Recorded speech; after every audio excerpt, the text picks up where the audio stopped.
penting untuk dipahami bahwa proses konstruksi adalah perjalanan yang rumit dan bertahap, bukan sekadar sebuah tindakan tunggal. Durasi aktualnya bergantung pada sejumlah faktor utama seperti skala dan kompleksitas proyek, kondisi lokasi, ketersediaan material, serta efisiensi tim kerja dan perizinan. Untuk konstruksi bangunan komersial besar, gedung pencakar langit, atau proyek infrastruktur publik seperti jembatan dan jalan raya, rentang waktunya seringkali terentang hingga bertahan lamanya. Perencanaan dan desain awal. Ini adalah fase konseptual, di mana ide diubah menjadi rencana terperinci, termasuk gambar arsitektur dan teknik, serta pengajuan izin, pengadaan dan persiapan lokasi, meliputi pembersihan lahan, pemindahan tanah, earthwork, dan penyiapan fondasi. Pemasangan fondasi, kerangka bangunan struktur, dinding, pemasangan MEP mekanikal, elektrikal, dan plumbing, integrasi sistem penting seperti listrik, air, dan HVAC, AC pemanas, ventilasi.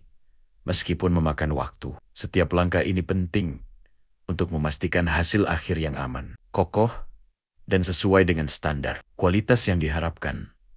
Kata panjang proses konstruksi. Penting untuk dipahami bahwa proses konstruksi adalah perjalanan yang rumit dan bertahap, bukan sekadar sebuah tindakan tunggal. Durasi aktualnya bergantung pada sejumlah faktor utama seperti skala dan kompleksitas proyek, kondisi lokasi, ketersediaan material, serta efisiensi tim kerja dan perizinan. Untuk proyek-proyek kecil, seperti renovasi rumah sederhana, prosesnya mungkin memakan waktu beberapa minggu hingga beberapa bulan. Namun, untuk konstruksi bangunan komersial besar, gedung pencakar langit, atau proyek infrastruktur publik, seperti jembatan dan jalan raya, rentang waktunya seringkali terentang hingga bertahan lamanya. Secara umum, proses ini melibatkan beberapa tahapan kunci, perencanaan dan desain awal.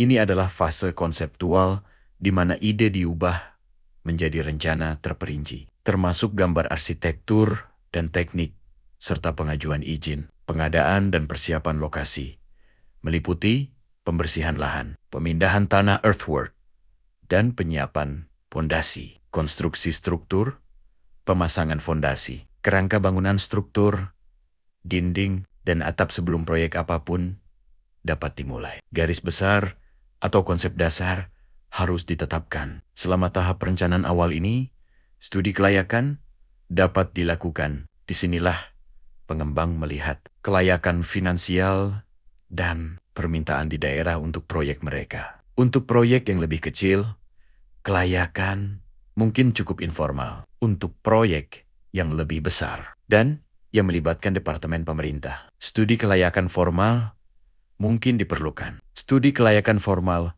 mengkaji potensi pengembangan yang diusulkan. Studi dapat mencakup penilaian lingkungan dan menilai efek apapun pada nilai warisan yang ada bagi masyarakat. Biasanya ada periode konsultasi masyarakat sebagai bagian dari rencana induk pembangunan pemerintah daerah. Pengembang harus mengikuti pedoman